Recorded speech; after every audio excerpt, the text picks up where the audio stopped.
Hello all, this is Puneet, your friend in the journey of investment from Indian shares. First of all, I wish you all a very happy new year and very prosperous and healthy new year for all your family members.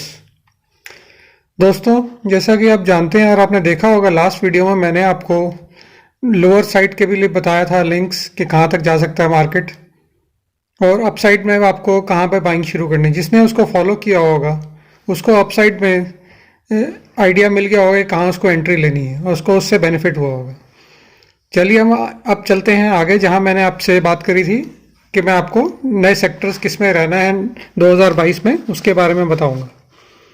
2021 जो साल था उसमें आपको सारे sectors लगभग चले हैं, अच्छे चले हैं, मिड कैप्स चले हैं, माइक्रो कैप्स चले हैं, पेनी स्टॉक्स में लोगों ने पैसा कमाया है। अगर आपने गलत आइटम भी उठाई थी तो आपको मौका मिला है अपनी गलती को सुधारने का। 2022 साल थोड़ा डिफरेंट हो सकता है। सिलेक्शन पे आपको ज़्यादा ध्यान देना होगा, सेक्टर्स पे आपको ज़्यादा ध्यान देना होगा। मार्केट वन साइडेड मूवमेंट्स जो जैसी लंबी लास्ट ईयर चली थी वैसी नहीं मिलेंगी, बट पैसा बनेगा, ज़रूर बनेगा। तो अब हमने क्या स्टॉक्स सेक्टर सेलेक्ट करने हैं, पहले इस पे बात कर लेते हैं। सेक्टर्स को मैं इसको दो पार्ट में डिवाइड करता हूँ। पहले लेते हैं बजट तक के लिए। बजट तक के लिए जो सेक्टर्स मुझे अच्छे लग रहे हैं, जो आपको बजट तक के ले सकते हैं, बजट की अनाउंसमेंट के टाइम आप उसमें एग्जिट ले लें और अभी एंट्री ले लें प्री एक्टिव होके। उसमें है railway modernisation theme, defence, digital India और कोविड जैसा फैल रहा है। तो मैंने एक महीना पहले भी अपने टेलीग्राम के चैनल इंडियन शेयर्स में बताया था कि फार्मा पे बने रहें, तो फार्मा पे लीजिए। साथ ही कुछ ध्यान आप एग्रीकल्चर सेक्टर पे भी रख सकते हैं, बट ये सारे सेक्टर सारा साल नहीं चलेंगे, इसलिए मैं इसको बजट तक के लिए कह रहा हूँ। अब सारा साल के लिए हमारे को कौन से सेक्टर्स अच्छे लगते हैं उस पर ध्यान देते हैं। उसमें एक सीमेंट अच्छा लगता है, आईटी सेक्टर चलेगा, लेकिन आईटी सेक्टर्स में आपको अगेन चूजी होना पड़ेगा। आईटी सेक्टर्स में जो मिड कैप्स हैं उनकी वैल्यूएशन फार एक्सपेंसिव हो चुकी हैं, उस पर मैं इतना ज़्यादा बुलिश नहीं हूँ। लेकिन आईटी सेक्टर्स में जो उसके कंपैरिजन में लार्ज कैप्स हैं उनकी वैल्यूएशंस, उनकी पी 1/3 पे हैं और वहाँ आपको स्टेबिलिटी ऑफ बिजनेस भी मिल रही है, तो उस पर क्यों ना ध्यान दिया जाए। तो इसलिए आप IT sector as a theme रहें, लेकिन लार्ज कैप की तरफ फोकस ज़्यादा करें। अगला सेक्टर में आप डोमेस्टिक कंजम्पशन थीम पे ध्यान दे सकते हैं। डोमेस्टिक कंजम्पशन अपने आप में एक बहुत बड़ा थीम है और इंडिया की जो लार्ज पॉपुलेशन है, यंग पॉपुलेशन है, उसमें आप देखते हुए डोमेस्टिक कंजम्पशन की स्टोरी जो है या बनी रहनी है, उससे रिलेटेड थीम्स के स्टॉक्स जो हैं उस पर ध्यान दे सकते हैं। एक आने वाला थीम जो मुझे दिख रहा है डिस्ट्रप्टिव हो सकता है वो है ईवी सेक्टर का, जिसकी स्टोरी धीरे धीरे पैन आउट हो रही है। ये कुछ टाइम की नहीं है, ये अच्छी लग रही है स्टोरी। आपको याद होगा बहुत साल पहले जब एक मोबाइल फ़ोन लॉन्च हुए थे तो बहुत कॉस्टली थे। धीरे धीरे इसका पेनिट्रेशन बढ़ा और उसके बाद लैंडलाइन की क्या हालत कर दी थी आप देख रहे हैं। उसके बाद लैंडलाइन को किसी ने पूछा नहीं। इसी तरह ईवी सेक्टर में भी पॉसिबिलिटीज़ हैं जो कि मुझे दिख रही हैं। तो ईवी रिलेटेड वो ऑटो सेक्टर की कंपनीज जो प्रोएक्टिव हैं उस पर आप ध्यान दीजिए और थोड़ा 1 ईयर प्लस का होराइजन रखिए और उस तरह की एंसेलरीज पे ध्यान दीजिए और जो इकोसिस्टम बना रही है ईवी सेक्टर के लिए उस पर ध्यान दीजिए, तो आपका पैसा बनेगा। उस पर आप ध्यान दे सकते हैं। Banking sector as a whole मैं कहूँगा कि उसमें आप प्राइवेट सेक्टर बैंक्स जो इस टाइम ठीक वैल्यूएशन पे मिल रहे हैं उस पर ध्यान दे सकते हैं।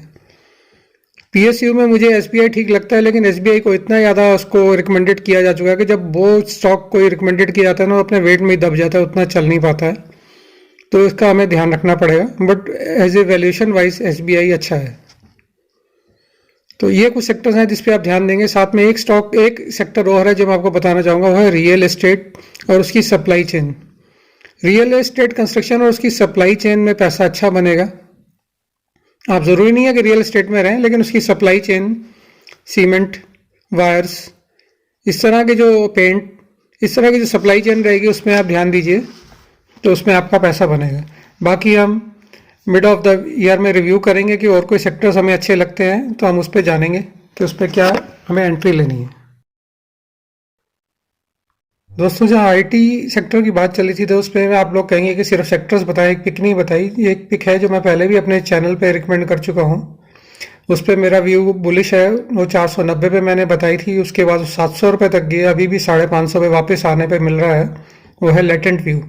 लेटेंट व्यू में एक अच्छा स्टोरी है, एक अच्छा बिजनेस है और एक निच सेगमेंट को ये केटर करते हैं और बहुत ही रिप्यूटेड क्लाइंट्स हैं इनके, जैसे माइक्रोसॉफ्ट, एडोबी, इस तरह के वर्ल्ड क्लाइंटेज बहुत अच्छी है इसकी, जो कि इनकी क्वालिटी ऑफ बिजनेस को बताता है। तो अगर आपका नज़रिया 1 साल से ऊपर का हो तो आप इसको देख सकते हैं, क्योंकि वैल्यूएशन कंफर्ट जो आईपीओ के टाइम था वो उतना नहीं रहा है, ऑलरेडी काफ़ी अप्रिशिएट हो चुका है।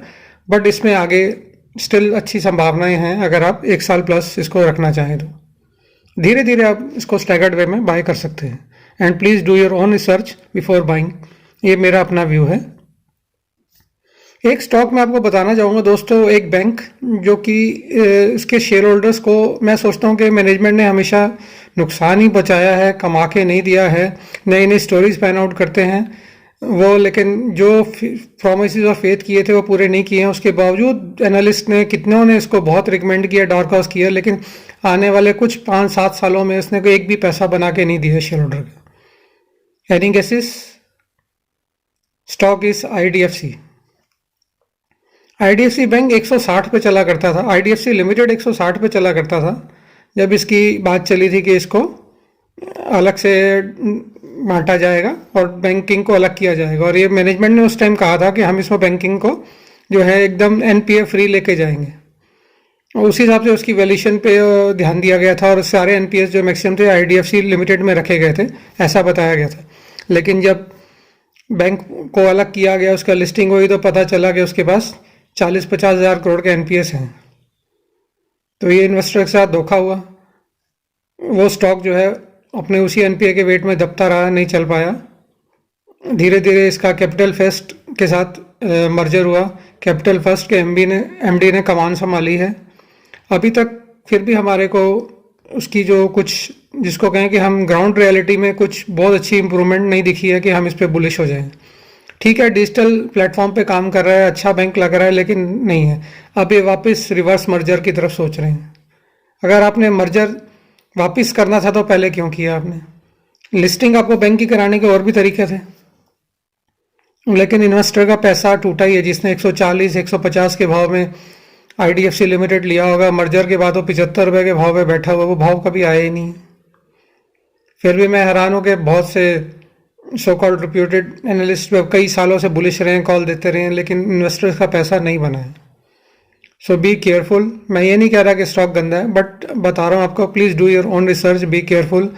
ऐसे धोखा देने वाले स्टॉक्स भी जो आपकी पैसा नहीं बनेगा, जिसमें कई साल रखने के बावजूद भी बाजार में मिलते हैं। तो please do your own research. Good bye and wait for your next video. Thank you.